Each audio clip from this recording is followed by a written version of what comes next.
একদা এক সময় খুব বেশি দূরে নয় এমন এক দেশে আকাশের ক্যাসেলের গোপন সুর নামের একটি গল্প শুরু হয়। এক সময় অনেক উঁচুতে মেঘের উপরে ছিল এক জগৎ, যেখানে ছিল ভেসে বেড়ানো দ্বীপমালা। আর এই দ্বীপগুলোর মাঝে সবচেয়ে সুন্দর ছিল টুইঙ্কেল ক্যাসেল, যা ছিল ডগা নীল রঙের জাদুকরী এক প্রাসাদ। এর ১৪৩টি ঘর প্রতিদিন তাদের স্থান পরিবর্তন করত, আর টাওয়ারগুলো রাতে ঘুম পাড়ানি গান গাইত।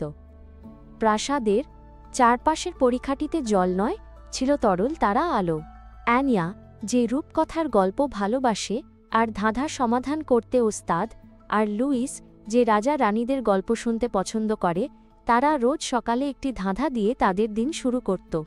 একদিন যখন সূর্যের আলো ঝলমলে ছিল আর পাখির দল গান গাইছিল, হঠাৎ করে একটি টাওয়ারের গান বন্ধ হয়ে গেল। আনিয়া বলল, আশ্চর্য, কেন টাওয়ারটি আর গাইছে না? লুই বলল, মনে হচ্ছে যেন কোনো রহস্য। তারা দুজনই ক্যাসেলের দিকে ছুটে গেল, তাদের কৌতূহল তাদের পথ দেখাচ্ছিল। টুইঙ্কেল ক্যাসেল তাদের স্বাগত জানালো, কিন্তু টাওয়ারের নীরবতা যেন তাদের মন খারাপ করে দিল। তাহলে চলো, আমরা এর কারণ খুঁজে বের করি, আনিয়া বলল। তারা প্রাসাদের ভেতরে গেল। সেখানে তারা এক বিশাল সাদা মেঘের ড্রাগনকে দেখল, যার চোখে জল। ড্রাগনটি বলল, আমার নাম মেঘদূত।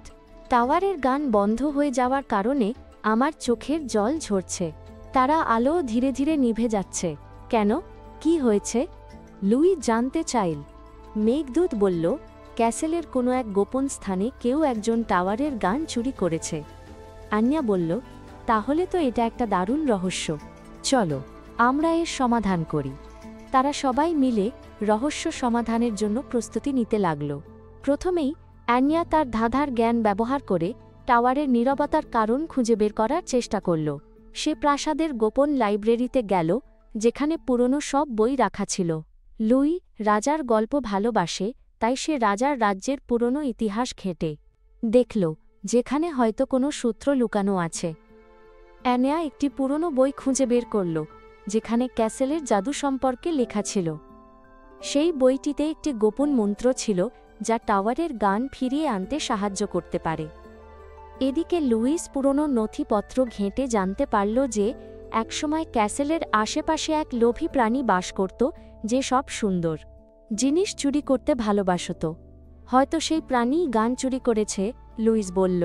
তাহলে আমাদের সেই লোভী প্রাণীটিকে খুঁজে বের করতে হবে, আনিয়া বলল। তারা দুজনে মিলে মেঘদূতের সাথে কথা বলল। মেঘদূত তাদের প্রাসাদের গোপন কুঠুরির দিকে নিয়ে গেল। সেখানে তারা দেখল সেই লোভী প্রাণীটি টাওয়ারের গান চুরি করে লুকিয়ে রেখেছে। আনিয়া সাহস করে প্রাণীটির সাথে কথা বলল। সে বলল, গানটি ফিরিয়ে দাও, এটা আমাদের সবার ভালো লাগে। লুই ইতিহাসের গল্প শোনাল, যেখানে দেখা যায় লোভের কারণে কিভাবে অনেক ক্ষতি হয়েছে। প্রথমে প্রাণীটি রাজি হল না, কিন্তু আনিয়া আর লুই এর কথা শুনে তার মন নরম হল। অবশেষে সে গানটি ফিরিয়ে দিতে রাজি হল। অ্যানিয়া সেই গোপন মন্ত্রটি উচ্চারণ করল, আর সঙ্গে সঙ্গে টাওয়ার আবার গান গাওয়া শুরু করল। তারা আলো ঝলমল করে উঠল, আর মেঘদূতের চোখে আনন্দের অশ্রু দেখা দিল, যা পরে সুন্দর হীরের টুকরোর মতো হয়ে গেল। আনিয়া আর লুইস তাদের বন্ধু মেঘদূতকে সঙ্গে নিয়ে ক্যাসেলের সব টাওয়ারে গিয়ে গান শুনল। তারা বুঝতে পারল, একসঙ্গে কাজ করলে কোনো কিছুই অসম্ভব নয়। আর এভাবেই টুইঙ্কেল ক্যাসেল আবার তার আগের মতো সুন্দর হয়ে উঠল, যেখানে গান ছিল, তারা আলো ছিল, আর বন্ধুত্বের বাঁধন ছিল অটুট। দেখা যাক তুমি কত ভালো শ্রোতা। তুমি কি নিম্নলিখিত প্রশ্নের উত্তর দিতে পারো?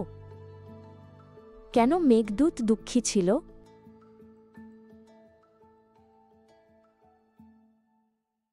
দেখা যাক তুমি কিভাবে করতে পেরেছ। উত্তরটি হল, টাওয়ারের গান বন্ধ হয়ে যাওয়ায় মেঘদূত দুঃখী ছিল। তুমি দারুণ কাজ করেছ, এবং তারা চিরকাল সুখে জীবিত রইল। শোনার জন্য ধন্যবাদ। শীঘ্রই ফিরে আসো।